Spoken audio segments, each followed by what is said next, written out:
Greetings and good afternoon, fellow targeted individuals.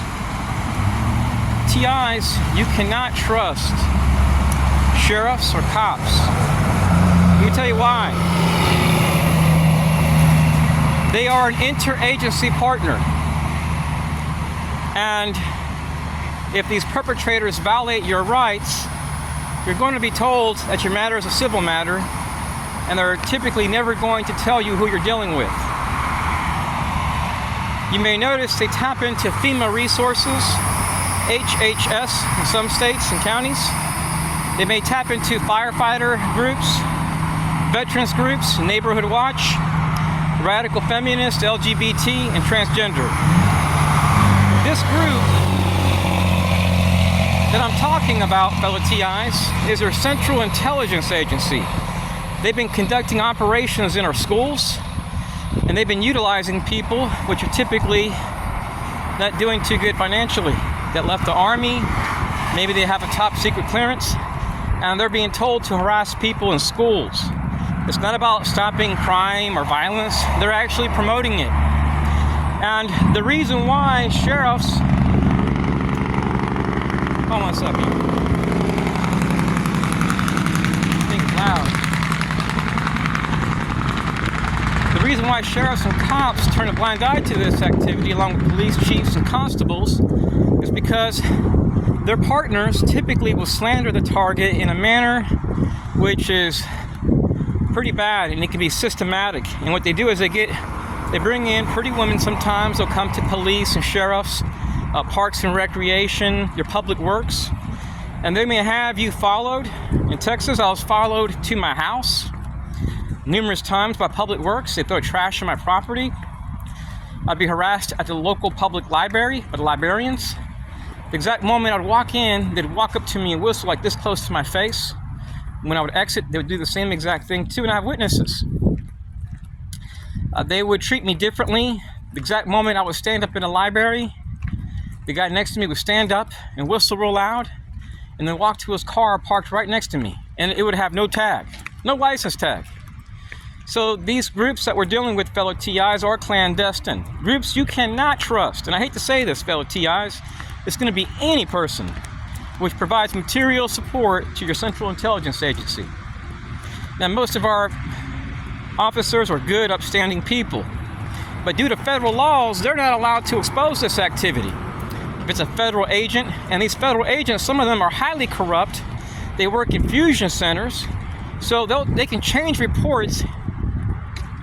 One of the guys that dealt on a report, when I went to a fusion center in Austin, Texas, I discovered was in trouble years prior to getting like the highest position in Department of Public Safety.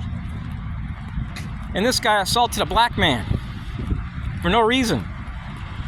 Did it falsely. And then one of the state's worst mass shootings, he was in charge. So instead of getting fired, he left early so that way he wouldn't lose his pension. Remember, I forgot the name of that shooting where this guy went to the school and the cops took more than an hour to go in there. And then when a lady went in to get her kids to protect them from this active shooter, guess what happened? The police targeted this woman viciously. That's to show you the level of corruption in America. I want to share something that I've never shared on YouTube. Actually, I'm going to take some parts out of it. Something happens not too far from my house. And these people, fellow TIs, I'm going to let you guys know this. They're utilizing false reports. And not only can I prove it, there are strong suspicions that police, select officers in charge of investigations, sometimes conceal stuff, knowing it's all bogus. Then afterwards, I was followed around by elderly people. See, I had a body camera on that day, and I saved the footage. It's time-stamped.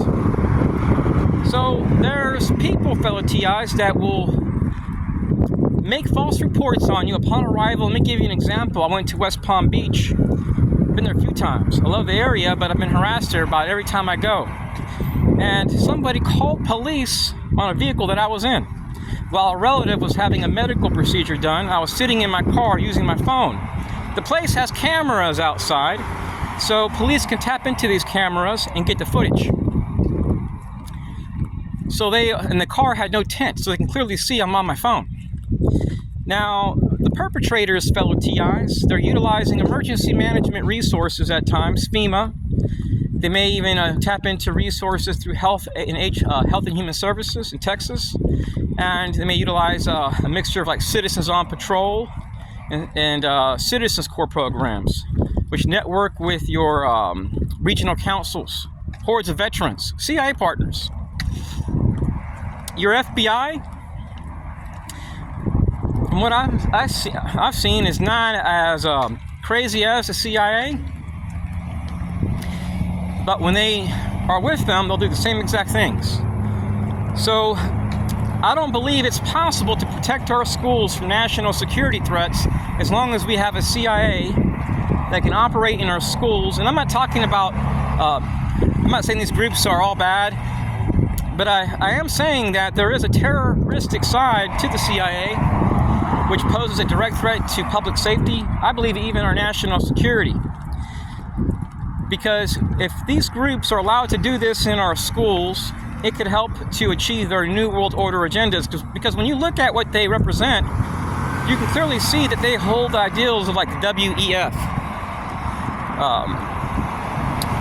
And some of these Israeli groups, I'm not saying they all support that as a whole.